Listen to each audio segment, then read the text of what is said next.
അപ്പോൾ എനിക്ക് തോന്നുന്നു കുറേ പേർക്കെങ്കിലും സിനിമയിൽ അഭിനയിക്കാനോ അല്ലെങ്കിൽ അതിൻ്റെ മറ്റ് സാങ്കേതിക മേഖലയിൽ ഒതുക്കിയാണ് ലൈക്ക് ഡയറക്റ്റ് ചെയ്യാനോ എഴുതാനോ ക്യാമറയോ അങ്ങനെ ഒരുപാട് ആഗ്രഹങ്ങളുള്ള ഒരുപാട് പേരുണ്ടാവും.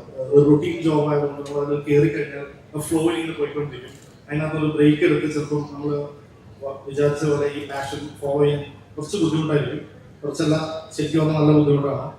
അപ്പോൾ അങ്ങനെ ഒരു പ്ലാനുമായിട്ട് നിൽക്കുമ്പോൾ ഒരു ടെക്കിക്ക് മാത്രമേ വേറെ ടെക്കിയുടെ വേദന മനസ്സിലാവുമെന്ന് പറഞ്ഞ പോലെ റിനീഷ് പ്രത്യക്ഷപ്പെട്ടു.